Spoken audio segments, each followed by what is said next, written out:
Can you tell us a little bit about the contests that the book was submitted to? Tips for people with manuscripts and things like that? But I had a pitch for the publisher. I think I submitted to at least 15 different presses, or probably more, like 20.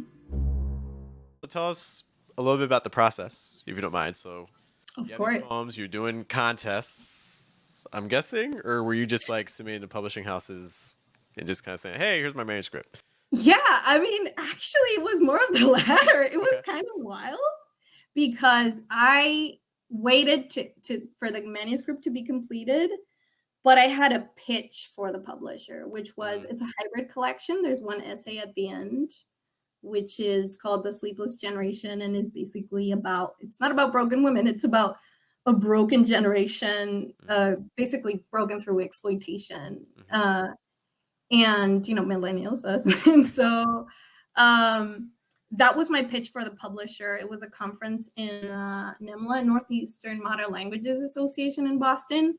It was right before the pandemic hit, and I pitched him that piece when I found out he had a very like politically oriented like publishing house, and he's like quite a radical. We made like instant friendship, and I was like, well, I think you would like my piece, and actually that piece is part of a larger collection, so if you want to mm, publish it, like. And so that was the way um it came to have a and it's funny because I was so confident in the book that I didn't even think of where it would be published. I was like, okay, mm, I'm gonna make the book first, and then we'll see. I will not worry. I was in my master in like Athens. My master's I did in like Athens, Ohio, which is like a mhm. very quiet town. Yeah. And I used it as my MFA because I didn't get into an MFA at that time or a writing program. So I was like, I don't care. I'm gonna do my book and publish it, and that's it. I was like, Mhm, I'm not going to rely on workshops. I'm not going to rely on having teachers that are egging me on, please submit to contest. I was like, mhm, nope, first the book has to be done, and I was very disciplined about it.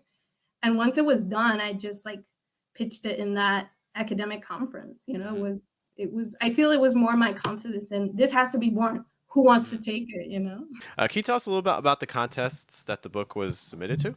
Actually, since the book was produced, well, it was printed on April, at the very beginning of April. We didn't have a chance to submit to a lot of contests because the Latino Book Award, I think, closed by the end of April. So my publisher said, hey, you sure you want me to submit to the Latino Book Awards? Because they're closing in 50. I have like 10 days to submit this book. Mm, And mhm, it's really expensive. And he had to send a bunch of copies. And first he had to send it to my apartment because he was moving. And I was like, no, please, like this is my big aim. I was like, I already even knew the kind mhm, of award that I thought this book might fit into. And I was like, no, no, no. I know we can wait a year and do it like with more time, but I like begged him, and he was like, all right, I'll submit. So he got it in like right on the deadline. And I knew that was like my big shot because for some reason the like the application cycle for awards, as far as I know, but I'm only learning about that right now, mm, was at that time when it was published. So it was like we would be way more eligible if you waited like mhm. after April. And I was like, no. So that was like such a great. That's great.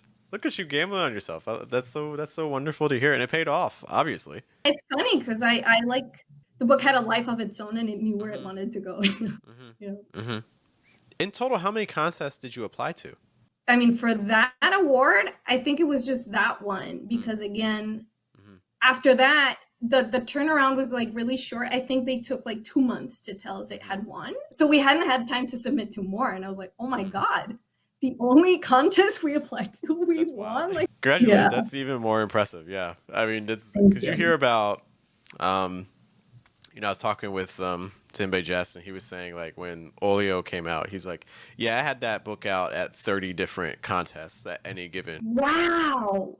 I was really honored to receive that award because it was also part of like a second like inaugural cohort of awards that that the Latino Book Awards just came with called like the Rising Stars Award, and it was for like emerging authors Mm. like myself. So it was like, big check and to fully support our career as like professional authors. It was like, okay, here you go, like use this to get forward in your career to become an established author. So That's I cool. just felt so blessed. I was like, oh my god, like they believed in me so much that they really supported me like no other institution ever had before. Hmm. I was really young. Hmm.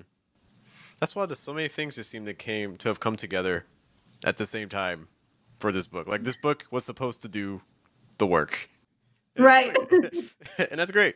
Now, other last things that you'd kind of like to share about it? Maybe like tips for people with manuscripts and things like that? Yeah, for sure.